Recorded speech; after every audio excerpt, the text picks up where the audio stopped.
Hi, I'm Norm Abram. Welcome to the new Yankee Workshop. We have a treat for you today. If you have dull plane irons or chisels, dull kitchen knives or scissors, or your turning tools need to be touched up, we have an expert here who's going to show us how to put on a nice, sharp cutting edge. Then we're going to build a dedicated sharpening station in which you'll store all the related equipment. That's next, right here on the new Yankee Workshop. The new Yankee Workshop features the craftsmanship of Norm Abram. Well, before we get started today, let's talk about shop safety. Be sure to read, understand, and follow all the safety rules that come with your power tools. Knowing how to use your power tools properly will greatly reduce the risk of personal injury. And remember this, there is no more important safety rule than to wear these safety glasses. Now, Jeff Farris is a hobbyist cabinet maker, and you might see him at woodworking shows around the country where he gives folks tips on sharpening their tools. Good morning, Jeff. Morning, Norm. Now, there sure are a lot of different ways to sharpen tools. Lots. Right now I'm working on a diamond stone. We have some oil stones here. These are Japanese water stones, both flat and in a contoured shape to fit your gouges. And then we've got the old reliable, a high-speed dry grinder, which is great at removing a lot of material in a hurry. Now, we've set these things up on our rolling shop cabinet. What recommendations do you have for our sharpening center? Well, we want to be at a comfortable height. We don't want to be leaning over too far or reaching up to it, either one. We'd like to have a surface that isn't going to be bothered if it gets wet or oily. So this laminate would be a good choice, and how's this height feel? Laminate's great for our surface. The height is just about right. Okay. How about storage? Well, we're going to have a lot of jigs and fixtures, attachments, oil cans. We need a place to keep all these pieces and parts. Okay. Now, this cart is on casters. Would you recommend that? I don't think that's a good idea. Sometimes we're going to have to put some pressure against our tool. And even with locking casters, you can get some movement. Now, there's one more thing I want to incorporate into our sharpening center, and that's this machinist vise, because we occasionally do some metalworking here in the shop.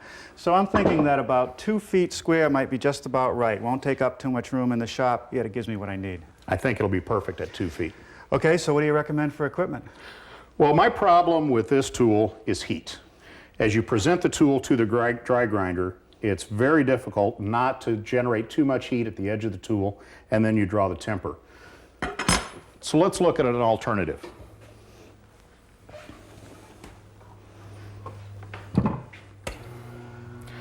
This is a slow rotation, water-cooled grinding system. Wow. So this is like the old treadle wheels that you used to see. Exactly. You can still find them in the New England antique shops, but this one's got a motor, so you don't have to sit there and pedal it.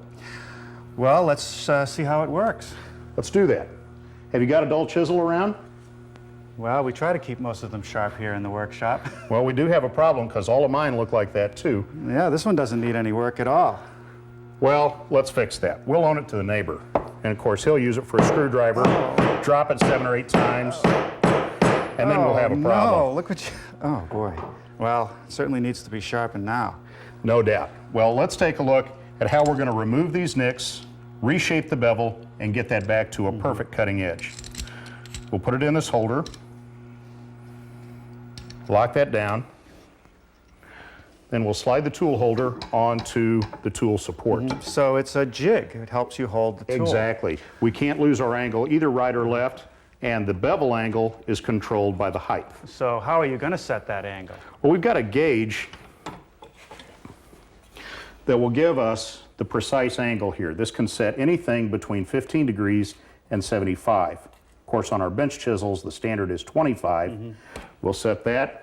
Then we'll rest on 2 points of the circumference of the stone and adjust the tool support until the back of the chisel just matches the gauge. Ah, that's a great little tool.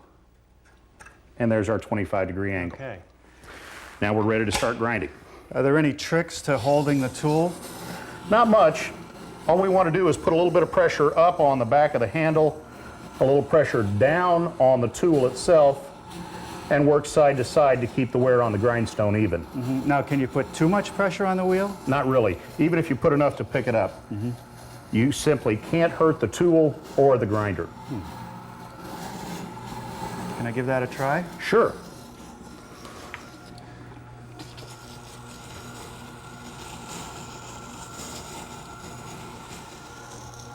Well, it's been about a minute between the two of us. How do I know when it's complete?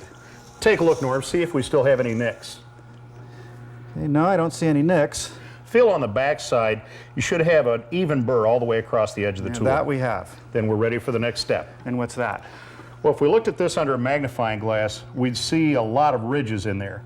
We need to refine the scratch pattern, make those ridges smaller and closer together. So you put on a finer stone? No, actually, we're going to use the same stone. This is called the stone grater, and with this, we're actually going to polish the surface of the grindstone.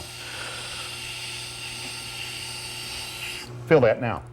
Oh, that's much smoother than it was initially. Yeah, now we can just go right back to exactly the same stone and refine our scratch pattern. And there we go. Oh, look at that. Almost a mirror finish. I guess we're done. Not quite. We still have the burr on the back side, Oh yeah, I can feel that. and we'd like to refine the scratch pattern on that bevel a bit more. We're going to do that on a leather strop. So that's like the strop you see in the barber shop. Exactly, except now it's got a motor on it. And what was the compound you put on? That's a 6,000 grit aluminum oxide honing compound. Heavy duty toothpaste. Exactly.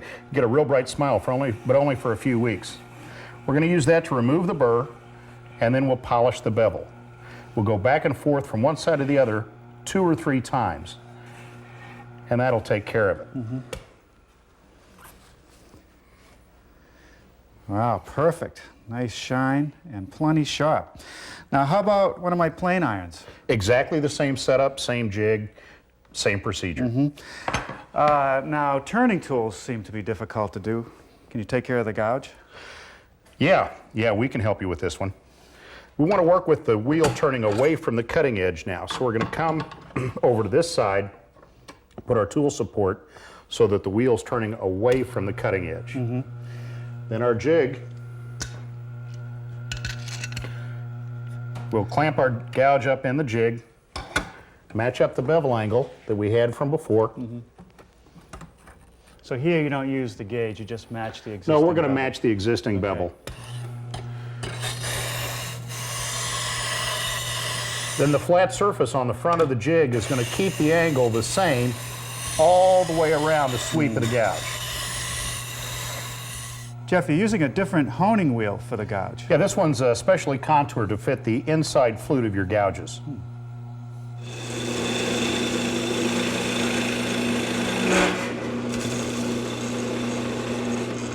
Boy, this gouge has never been in better shape. It ought to improve my turning a little bit. But I got something I think is going to bring you to your knees. One of the kitchen knives. No problem, Norm. This is the knife jig. Put the blade in just about parallel. Put it on the stone, measure our angle, and we're ready to go.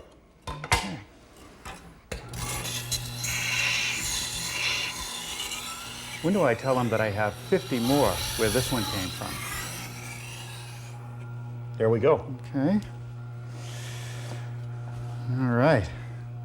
Now here's the test. Wow, just like a razor blade. Absolutely. Now here's the deal I'm ready to make. I'll buy you lunch, you finish sharpening the knives. Sorry, Norm, this time tomorrow I've got to be in Tampa for a woodworking show. Well, thanks for all your expertise. Thanks Best for of luck. having me.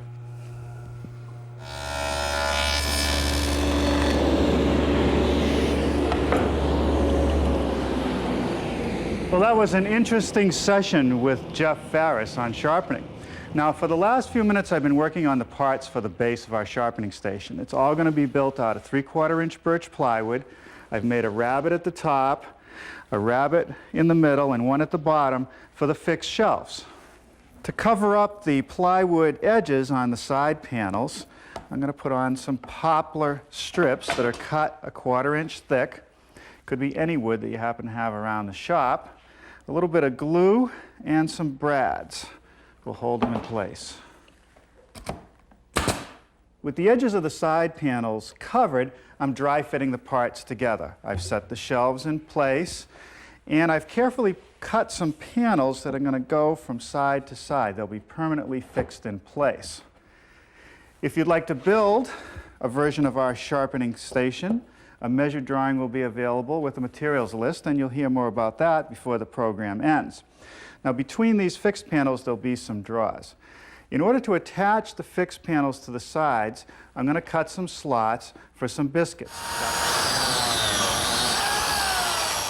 Now we're ready for the final assembly.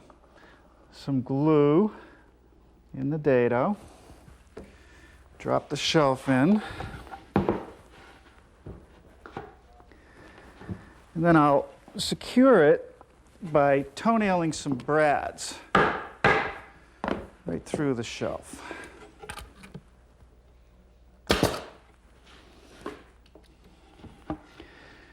Now this second shelf will provide a cavity right here for a pull-out step so that you can get up to a more comfortable height for some of the sharpening operations.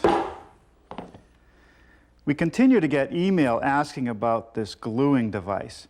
It meters just the right amount of glue into these biscuit slots. It's a handy tool to have around. All right, well, I'll let this sit overnight.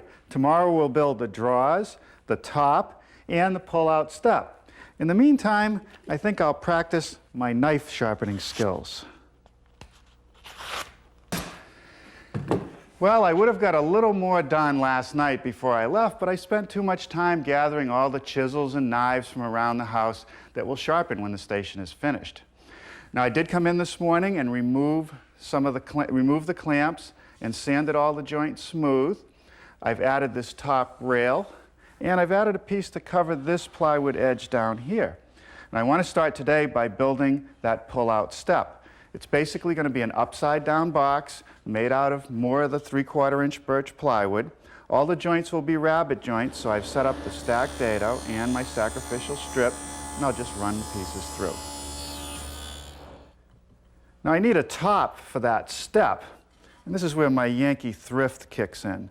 The only pieces of plywood left out of the sheet that I had were these two little pieces.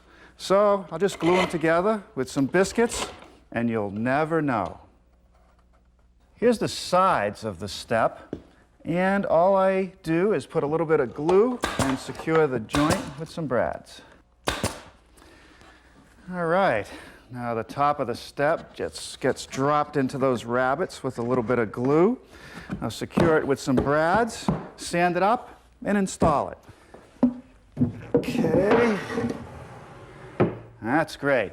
Now on to some drawers.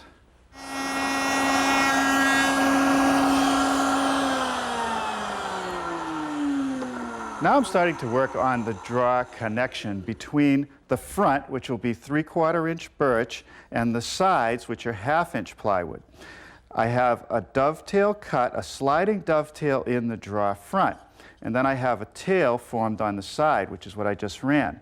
The tail piece slides into the drawer front. It's a nice snug joint, and it's very strong. What I've done is set up a 1/2-inch dovetailing bit in the router, and I've adjusted it to make the tail piece. By running each side, I form the tail. The only thing I have to keep in mind as I run the piece through is to keep the piece tight to the table and tight to the fence. Take my time, and I'll get a perfect dovetail with each pass.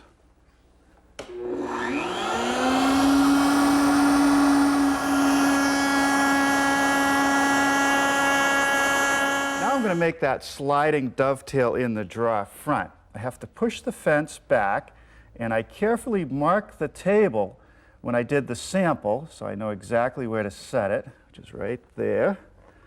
Tighten that down, and I've now brought my miter gauge to the table because I'm going to use that to guide the piece through.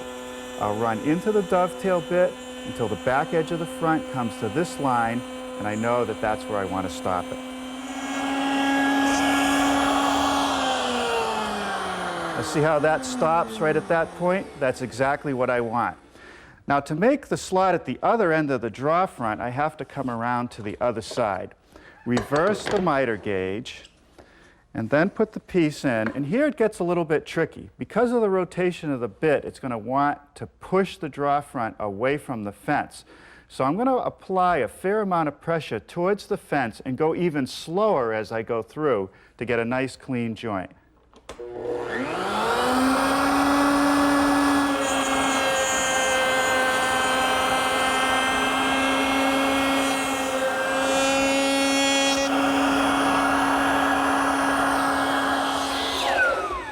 Now I'm cutting the side pieces to length.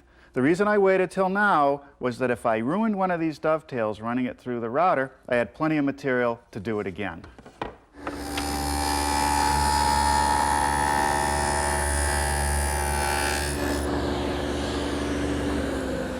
Now I've set my dado to 1/2 inch width, and I've just made a groove in the back of the side piece where the back of the drawer will intersect. Now I've reduced the dado to 1/4 inch thickness. I'm going to run a groove in the side pieces and the back of the drawer box to receive a 1/4 inch plywood bottom. I can't make the groove in the drawer front for the plywood bottom with the dado because it would come through each of the ends. So I turn to my router with a 1/4 inch bit and a guide fence. Now for the assembly. A little bit of glue on the dovetail and in the slot, and this all fits together like a fine Swiss watch. Now for the 1/4 inch plywood bottom, and that just goes in dry, no glue. And we'll slip in the back piece and secure it with some brads. Now I'm ready to install the drawer slides. I have these full extension slides. I've laid out the center line of the slide, and I like to use a couple sticks to help hold it in place while I attach it. That way I know it's square to the front. Bring it to my layout line on the front and drill a pilot hole for a couple screws.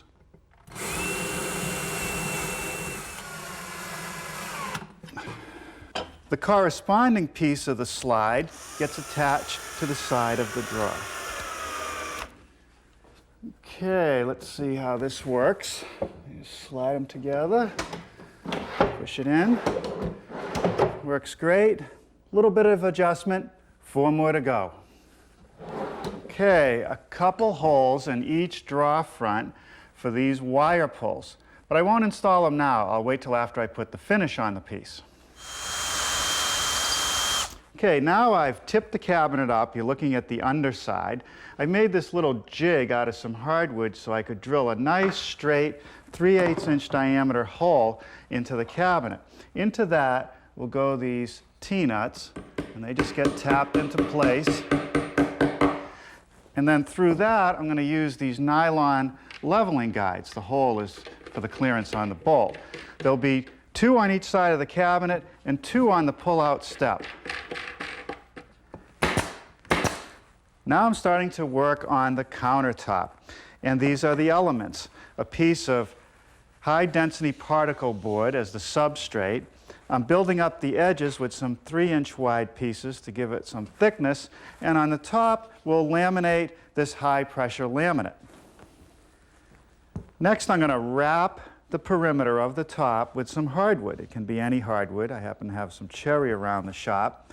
The corners will be mitered, and it's glued and attached to the substrate with brads.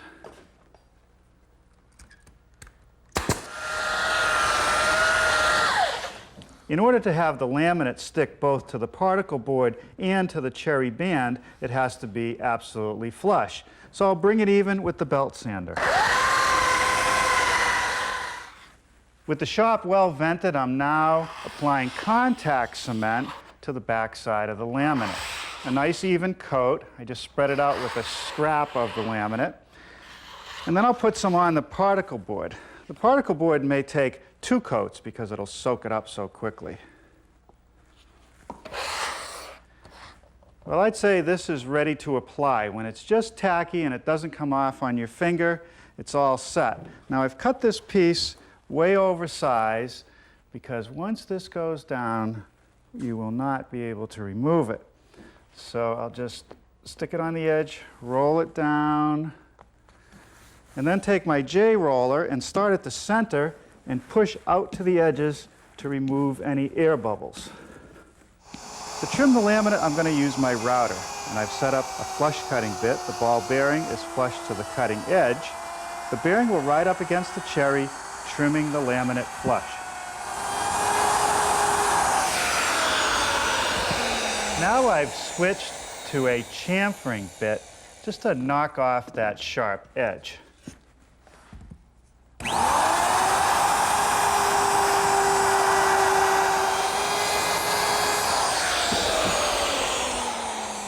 Now the reason that I like this edge detail, by having the laminate come over the hardwood trim, there's no seam where water can get in and ruin the countertop. I want to add some protective finish to the cabinet because there is going to be water around it.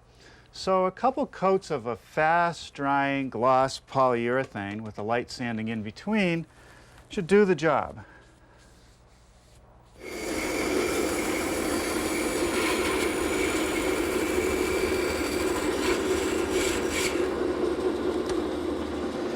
But while that polyurethane is drying, I thought I'd take the time to make a paper towel holder because I'm going to be using a lot of towels when I'm sharpening tools. So I've just taken a couple pieces of cherry and rounded over the edge. Now I'll smooth it at the drum sander.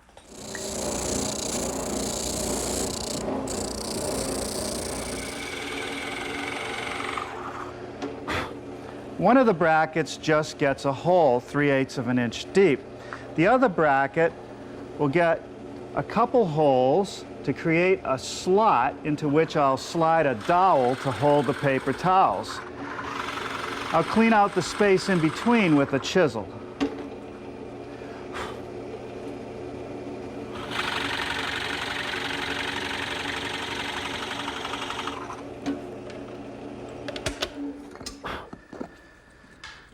Well, I'll tell you, these chisels sure do need a sharpening.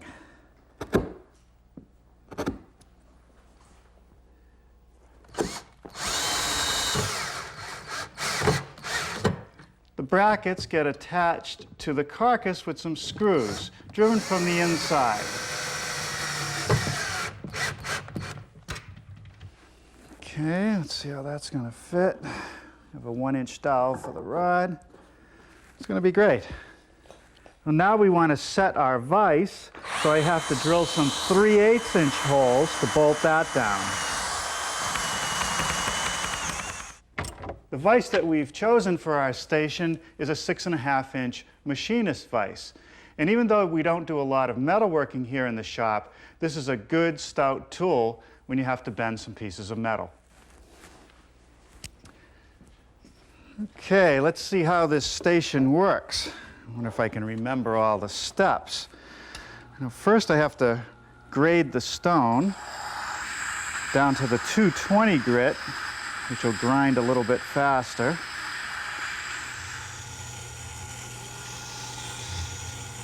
I think I'm going to really like this. A dedicated place to sharpen my tools. Okay, let's see how we did. Now, Jeff said that there was one acid test, and that was if we could cut a piece of paper. Not bad. Guess I did pretty good for the first time, and that sharpening station is going to come in real handy.